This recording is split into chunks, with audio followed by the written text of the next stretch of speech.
This is Rafik Luzon, and you are tuned in to Nothing But That Sports Talk. Oh yeah, Knicks up 3-1. New York stand up as I welcome to this episode of Nothing But That Sports Talk. Our Rafik Luzon alongside Kareem Tyson. And yeah, you were at the Garden, and of course, the T-Wolves, Ant-Man went nuts in the Bay Area. They lead their series 3-1 as well. Welcome to board to bring it all down. Break it all down. But good, man. Yo, man, listen, man. These playoffs, this is probably arguably, I want to say for me, top five playoffs in my sporting watching career and just overall sporting watching life. Like, you know what I'm saying? It's been nonstop. It's been energetic. It's been upsets. It's been shocking results. And also, too, you got a first time where there's no clear cut contender. There's no clear cut contender because if you look at the OKC series, you thinking they should have got Denver out of here, right? Now they're 2-2. Minnesota, even though Curry went down, but even going into it, we didn't really think Timberwolves was going to be up 3-1. You know what I'm saying? Then you look at the Pacer and Cavs series, which is a shocker and a half. The Cavs are down 3-1. And yes, despite there were impactful injuries, you know, it didn't help with Hunter, it didn't help with Mobley, and I forgot the other injury as well. It didn't, and Garland. Darius Garland, yeah, that was impactful. But still, you didn't think it was going to be 3-1, as well as the Cavs have been playing this year. You know what I'm saying? So, and then with us, with the Knicks, I mean, I believe, but I didn't think it was going to be this. I'm not gonna lie, 3-1 on the defending champ. And now you can pretty much say in a nutshell, you know, rest in prayers to Jayson with the injury. I was going to get to that. On a recovery. But you know what I'm saying? But keyword but 3-1 is 3-1, and the Knicks have a fantastic chance to close out the series on Wednesday. Yeah, exactly. A very phenomenal chance. And getting to the Knicks a bit, they literally, well, it's crazy enough they defeated Detroit Pistons in the first round, winning all three of the road games in that series.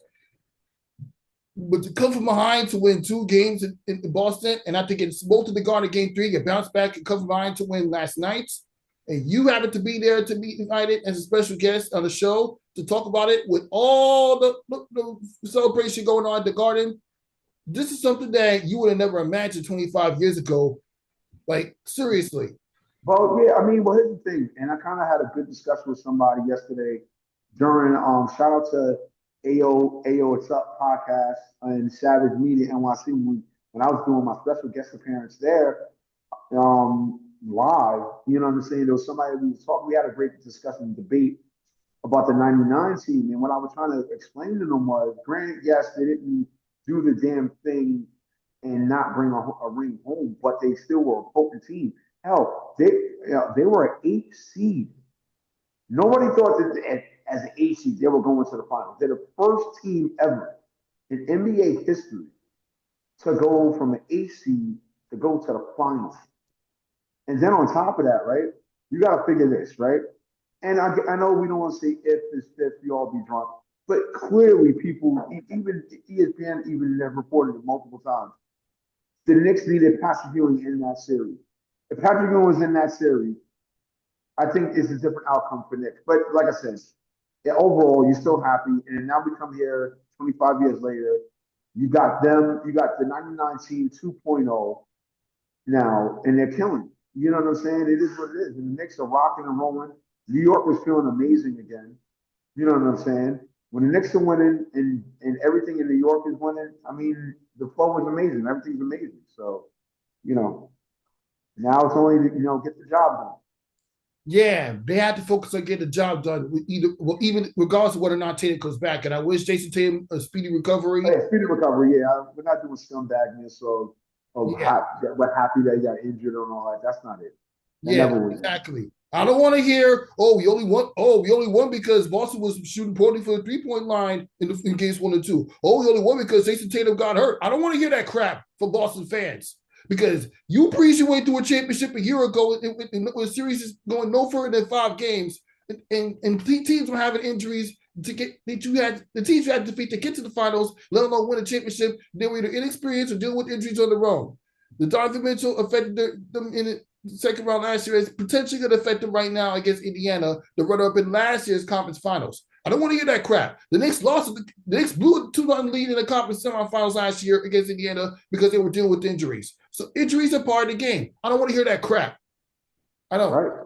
That's right. No, that's right. I mean, people gotta understand with today's sports. I mean, because it's so much exposed on social media, and you get different emotions. But when you start becoming a real fan of sport, and even with me, despite I did play ball, I didn't have a chance to play professionally, but still, I still experienced enough to understand the sport and still watch the sport. You know what I'm saying? At the end of the day, and even with me, media from time to time covering it, you know what I'm saying? I have to come with a optimistic and non-biased mindset and even input.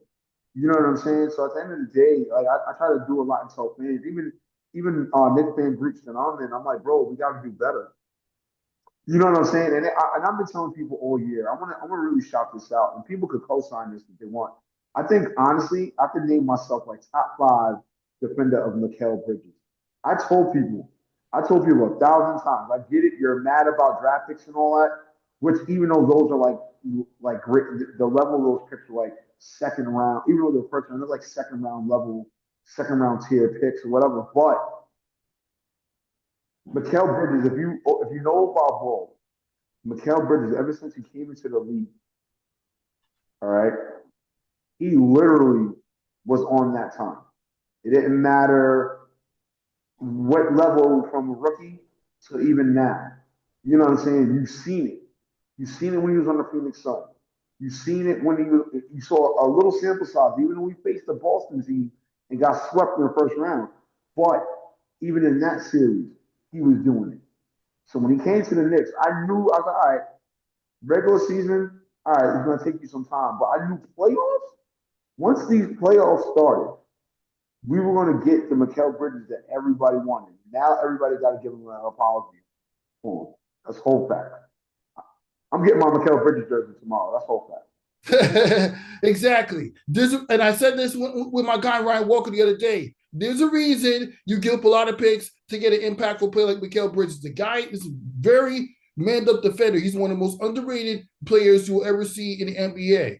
He may not have the all-star tag to his name, but he can be impactful as a role player for teams. This is the same Mikal Bridges that won 2 national championships when he was in Villanova with Jalen Brunson and Josh Hart. 2 national championships in Villanova, and wound up being one who came one of the most craziest game-winning shots you'll ever see in college basketball by Chris Jenkins. Now, he played, and add on to it, he played in the NBA Finals series before when he was in Phoenix. Now, you're literally one victory away from getting the Knicks back into the conference finals. So, what are we talking about here when it comes to debate about Mikal Bridges? That's the thing, man. That's the thing, man. And I know there was a lot of Knicks fans in Knicks groups that I'm in clowning me, talking about you don't know basketball, you know this. Yeah, a good amount of them gonna give me apologies soon. You give me apology. You give me apology letters. Definitely, you give me apology letters because off the rip, I've been saying it. I was like, yo, bro, you can't name me a third star player, right? As far as out of a trio who was averaging 20 plus. There's only like a rare two or three in NBA history. One of them is Klay Thompson.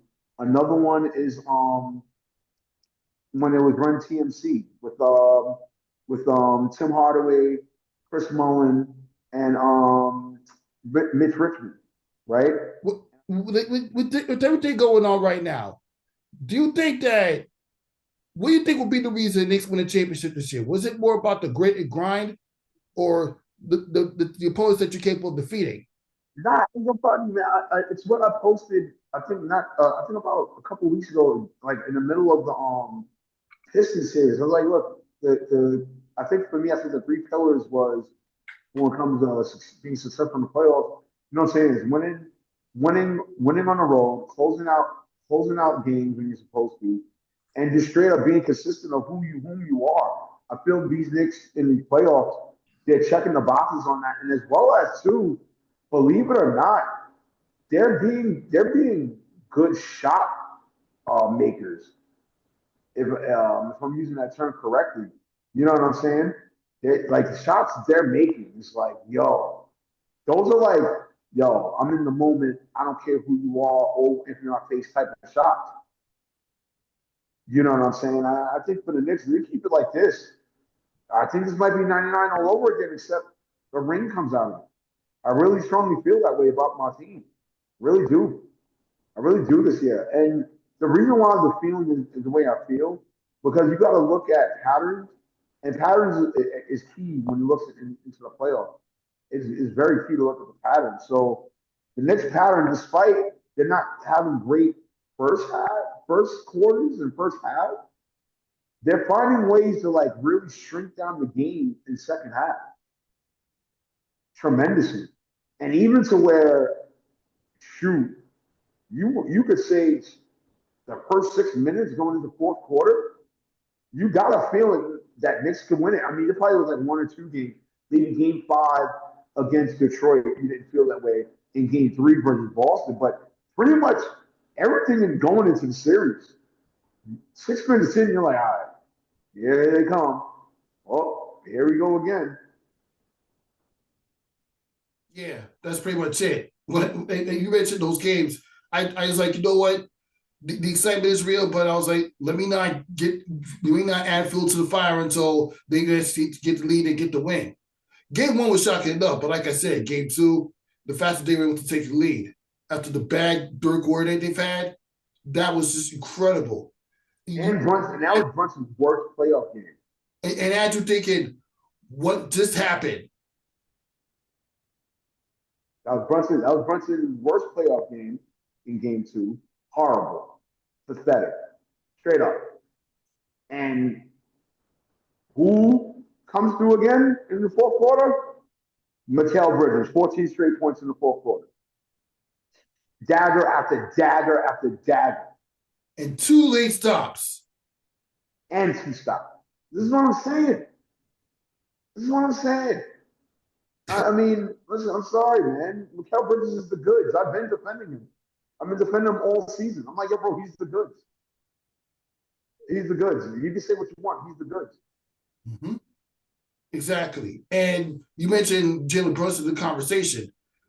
What do you think about the impact that Jalen Brunson had in the York Knicks this postseason? Oh my God, dude. Do you think that on the verge? That was a rhetorical question, but do you think that he's worthy of being clutch player of the year up until this point? Oh, by far. There's no questions asked. Anybody that has a disagreement about it, I hate to say it, they might have to get drug tested. I'm not gonna lie to you.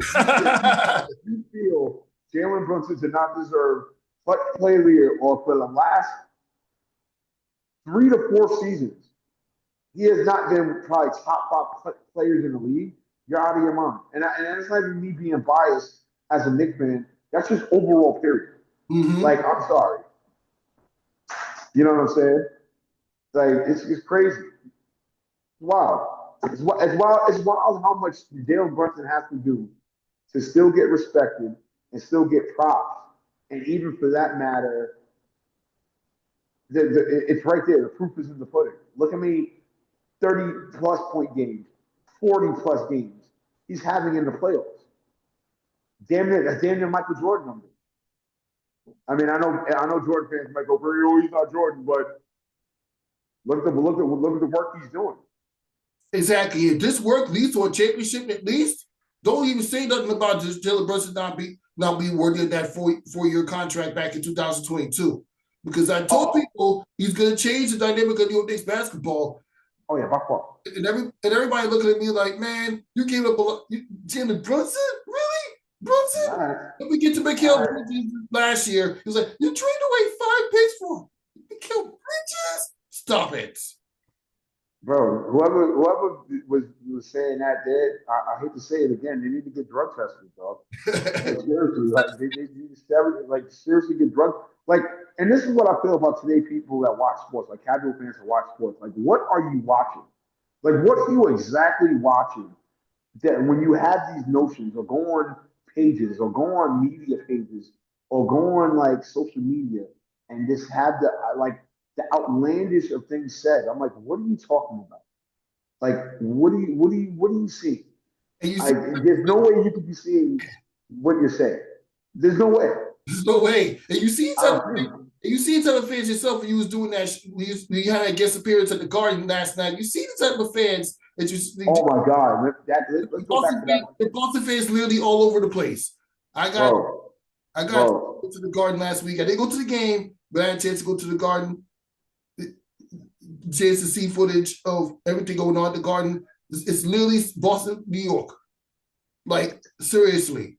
and, and then it's just so despicable that even though you're originally born in New York, you still root for Boston. So despicable. I mean, you can root for whoever you want. That's your wishes. I respect it. But you're sleeping on the type of fandom that you would have had if you rooted for New York teams. Oh yeah. Like the people that are in New York that cheering for Boston. I mean, that's kind of crazy. That's like, wow. I mean, I know people in New York cheer for other teams, cool, but Boston, like you're in it, you're born and bred in New York, and you're cheering for the Red Sox. You're born and bred in New York, and you're cheering for the Bruins. You're born and bred in New York and cheering for the Patriots. You're born and bred in New York, and you're cheering for the Boston Celtics. Like that's just like don't get me wrong. Yes, I'm a diehard 49er fan, right? But that's all the way West Coast. Okay. That's not 4 hours away, Boston. That's not 2.5, 3 hours away, depending on how you drive. 2 hours, 3 hour drive, Philly. You know what I'm saying? I'm not choosing New Jersey team or whatever. You know what I'm saying? But Jesus Christ, Boston, and you're born in New York. That's like the most despicable act. I don't know. That's nasty work to me. That's just straight up nasty work to me. Like people that do that, I'm like, there was actually people around at the MSG yesterday, and now yo, I'm from Harlem. Yo, I'm from Bronx. I'm from Brooklyn, but you're a Boston fan. What are you doing? Are you freaking crazy? There's nobody from Boston who was born in Boston is cheering for New York team. Yeah. And how about the watch party, man? It was it's just tough to move around in that environment. I can only imagine. Bro, let me tell you about that experience, y'all. So for y'all, I don't know if you want to go on my Instagram at Reemo Meerak underscore, you can go there. I was live. Shout out to AO What's Up podcast slash Savage Media NYC. And the story behind that, dude, I was taking a nap at home. As you can see where I'm at right now, day job, I work in school and everything. I was taking a nap. And Alex, shout out to Alex from Savage Media, who I met at a Arizona pop-up event. He calls me. He's like, yo, bro, I'm about to do my podcast downtown. You want to be a guest on the podcast? Like, let's do it. I just, me, when it comes to media and creating, there's no hesitation per se, but for a moment like that, I couldn't give up on that. Oh my God, I got down there, bro. And once we turned the cameras on, I mean, I was on live the whole time, but you see on the live, but once we turned the cameras on, like I told you before on the last time on my catch appearance, it's like stone cold when the glass shattered. So once the glass shatters, oh yeah, it's Remo time. It's Remo time. The more and more people started coming to us, and all, oh my God, they're like, yo, bro, I can't wait for Savage Media to like put out more of the clips to show you what the energy that was going. Then when we moved the energy closer to where they were doing their whole pile at, right there by the 33rd Street, we moved the table and everything to 33rd Street, right? So Mm-hmm. now more Knicks fans are seeing us. They're coming to us. They're talking. They're yelling into the mics and all that. Yo, I never in my career, and next year makes 20 years in my entertainment career, I've had a guest appearance like that. Yeah. Like Imagine. And you know what?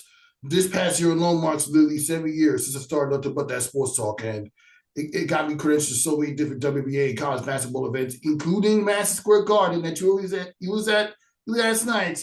Big East tournament 2 times, watching UConn win Big East tournament on prior to the national championship run, watching St. John's, which happens to be my current school, but that's a whole different conversation. Win the Big East tournament, you can't right. get past that. You can't get past that. And what do you know? The last time St. John's won the biggest tournament was around the year the Knicks were in the conference finals that year in 2000 as well. So go figure. Go figure. Yeah, nah, man. I mean, overall, just like New York energy alone, man. People gotta understand, man. Like when it comes to New York, you can say what you want. You can say we're rude or we're arrogant or we we're too brash. But at the end of the day, man, when our sports teams win and the camaraderie that we're together, the energy is different. And we don't care about traveling outside of New York now. It's like, you know what I'm saying? Well, I am traveling soon, for LA, but that's for media work. But but yeah, I'm I'm so New York, yo. I'm like, yo, bro, I don't like you can't tell me nothing. Like, don't tell me nothing, bro. Don't say a word, bro. Don't even tell me nothing. All right. Now we transition a little bit, as I already mentioned before, the Minnesota Timberwolves lead 3-1 over the Golden State Warriors. What a year ago they had Karl-Anthony Towns. They were in the conference finals, losing to the Dallas Mavericks. This year, in your first season without Karl-Anthony Towns and having Julius Randle and Dante DiVincenzo, you breeze through LeBron and the Lakers because they had no center. And Right. through the Golden State Warriors potentially with Stephen Curry injured after game one, excuse me. What are you impressed about the run the Minnesota Timberwolves are having, especially with it, man? Yo, let me tell you something. Let me tell you something. I mean, yeah, the Knicks got a 1-2, maybe 1-2-3-4 combo. But when it comes to Ant-Man, McDaniels, and even with Randall, yo, oof, watch out. And then the rest of the team believes. That's the thing. Even with your core people, as long as everybody else believes the same system, That's right. that's a scary team, bro. Mm-hmm. And Ant-Man, oh man, Ant-Man's Ant-Man. And low key, Ant-Man's my favorite player in the league. Despite I'm a Knicks fan, he's still my favorite player in the league. I've been a huge supporter of Ant-Man myself. He might be my favorite player when LeBron James, my favorite player right now, retires. Anthony Edwards, man, I can't get past the talent that he developed in recent years. Even with the record, Year 5. you way to get into the. You still find a way to get to the conference semifinals, and you might have to deal with either OKC or Denver again. I think I'm not gonna lie to you. Me personally, all right, if Knicks make it, right? Let's say Knicks make it to the final. I really don't want Timberwolves. I only honestly Denver or Warriors if Warriors survive. If Warriors don't survive, I just want Denver. I really don't want OKC because their pick and roll situation is crazy. They got a real unique pick and roll situation that could go into many ways. It could go to SGA to the hoop cup, SGA pass out, SGA. It gets scary. Or if they do the pick and roll with Hartenstein, right? Hartenstein kicks out. Hartenstein goes to the rack. Hartenstein drives. Hartenstein like, yeah. I think only team like Denver, and the only reason why I say this is because it's to isolate one man. I'm not saying that team doesn't have other players, but it's really to isolate one man. Versus the others, you can't really isolate one man. You have to really play up on everybody. Yeah, you really do. Dude, the isolation has an impact on certain teams' success. Yeah, that's a whole fact. I mean, also too, whew, I mean, Jesus, the Knicks win, man. Oh my God. Yeah, I don't know. I don't know what New York City. Which team? Which will you rather face in the conference? Who you rather face in NBA Finals if the Knicks get there? But clearly, you already made your point. I personally would rather see either Denver or possibly Golden State. Imagine Stephen Curry versus the Knicks at the Garden in the NBA Finals. If the Golden State Warriors were to turn it around and win this series, nobody would tell me that wouldn't be a finals to watch. The same Stephen Curry broke the all-time three-point record and is literally owned the Knicks at the Garden. Aside from the loss where he put up 54 points in 2013, he's pretty much in the losses that the Knicks and lost they did have against the Knicks, but Stephen Curry wasn't playing because of injuries. Stephen Curry has literally owned the Knicks at the Garden. This is called the way it is. And this NBA Finals matchup would be generational. Brunson versus Curry. That'd be so box office. Oh my God. And if Brunson was to complete the task, Brunson completes the task and wins the ring, he is by far the best Knick ever in Knicks history.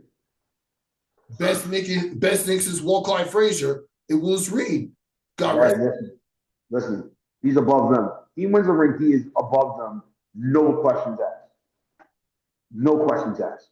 Mm-hmm. He wins the ring, he is definitely above them. He doesn't even have a ring, he's already in talks.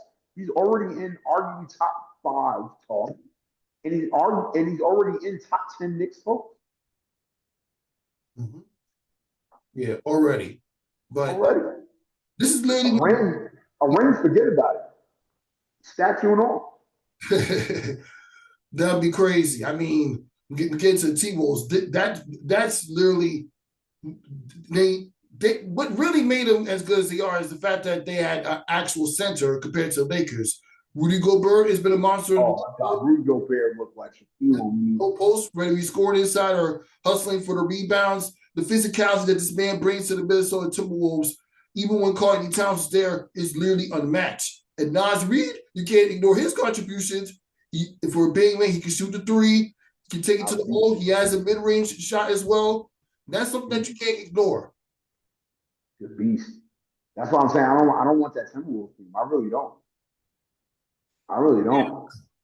Facing Ant-Man in the Garden would be nervous in the NBA Finals. You got to remember, Ant-Man don't care. See, that's the thing with that team. They don't care. And that's the scary thing. When a team doesn't care, like we don't care if you're LeBron. We don't care if you're Luka. We don't care if you're the Warriors. We don't care if you're Jimmy Butler. We don't care if you're Draymond Green. We don't care. Yeah, we don't. All right. Now, well, obviously we have the Nuggets and the Thunder tied at 2 games apiece. Do you think that Denver can pull off this upset series win against the OKC Thunder, especially after the way they started with Aaron Gordon hit the game winner? Another player that's been impactful in this year's playoffs, and that happened to be one of 2 game winners, including the buzzer beating dunk against the Clippers. That's impactful. Yeah, Denver. No, yeah, we can't sleep on Denver either. The only thing I can say is, it depends on if they could do what they did in game 3 against OKC. I think what OKC is doing now finally is, besides strengthening their game, they're getting more physical and they're getting more ugly. I think that's what it is. That's why they got that win. Because in the series where they lost, they were trying to still be in the element. And your element is not gritty enough for the playoffs. And people gotta understand, when it comes to the playoffs, analytics are not, the playoffs shrink everything. It shrinks time, it shrinks spacing, it shrinks momentum, depending upon how you're a team and you get your momentum. So, that's tough. That series is a good one. This playoffs is just amazing. This is literally the most unpredictable playoffs that we've had. We thought the bubble playoffs in 2023 playoffs were unpredictable. This is what takes the cake. Yeah, this was definitely takes the cake. You had so many different teams that didn't in the second round that didn't win a home game up until 2 or 3 games to the series. Outside of the Oklahoma City Thunder and Denver Nuggets series, and then of course the T-Wolves and Warriors series. But that's besides the point. The road teams all won game 1. At least half of them won game 2 and 3. Right.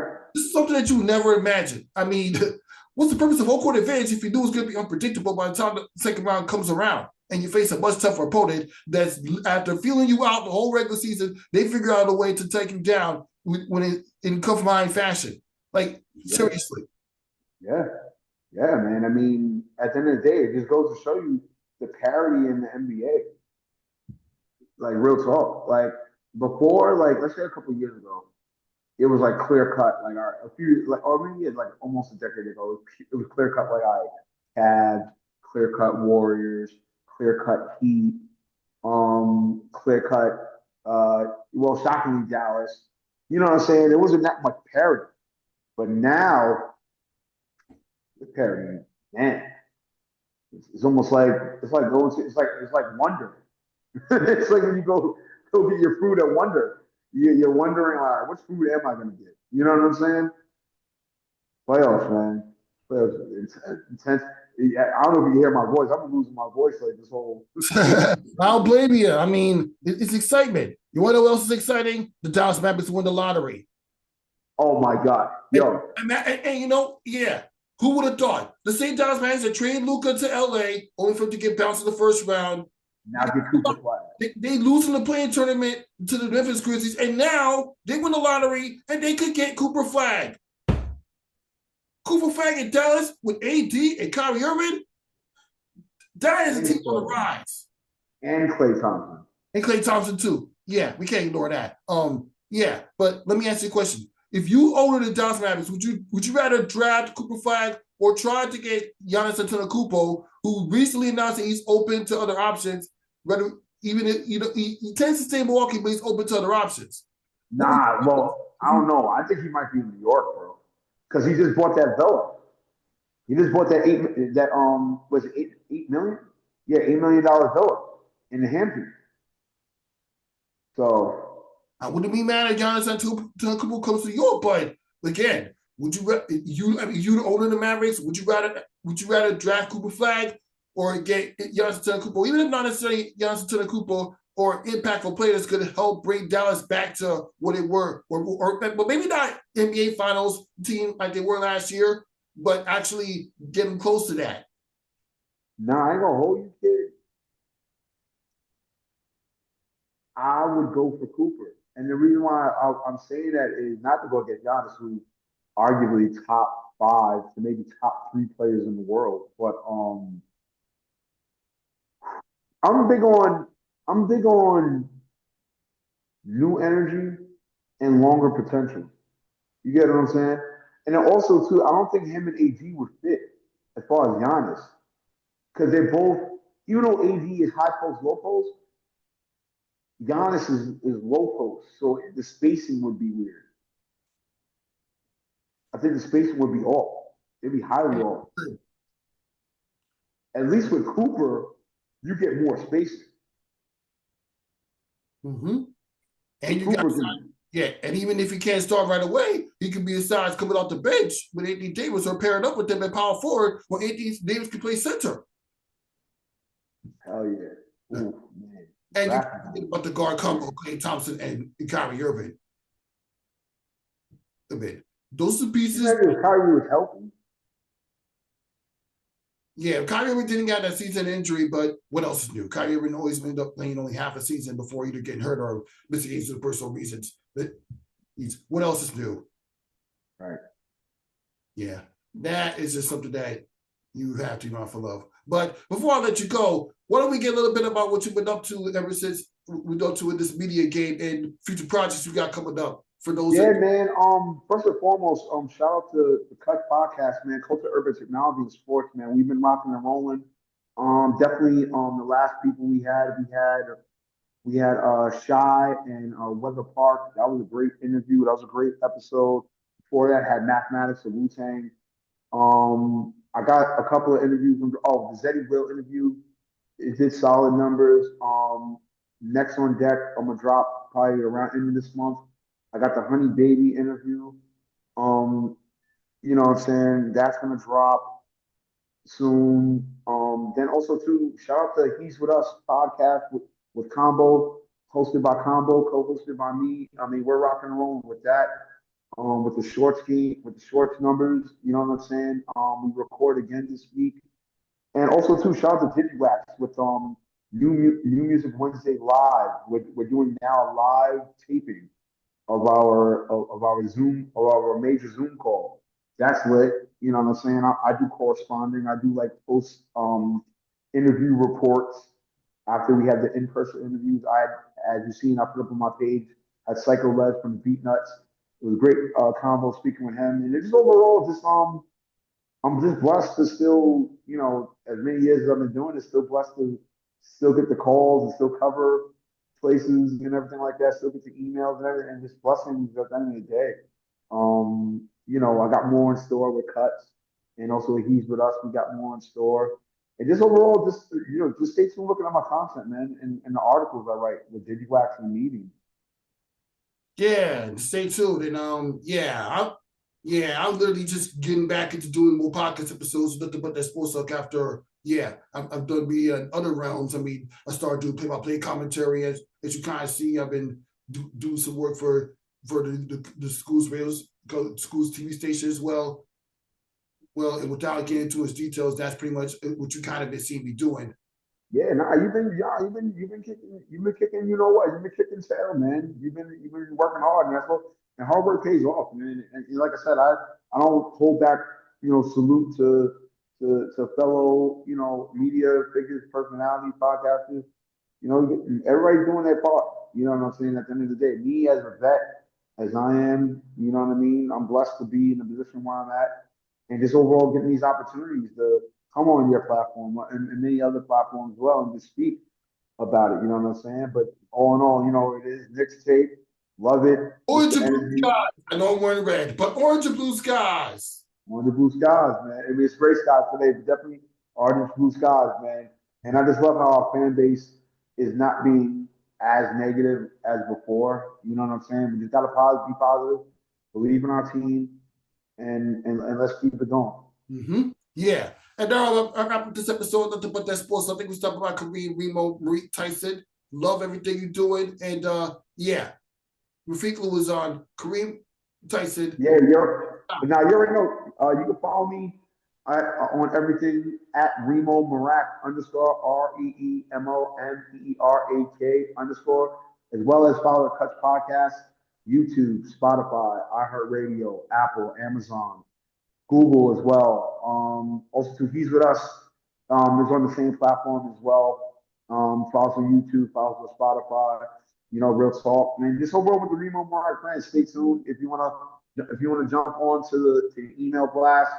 You can DM me your email and add you to the email blast and catch up. And just stay tuned with the content, man. That's it. You already know what it is, man. You know how the slogan goes. Hands over the eyes. And it's the one, baby. You already know what it is. Appreciate you on this one, man. Yeah, no problem. We'll see you next time. I bet you already.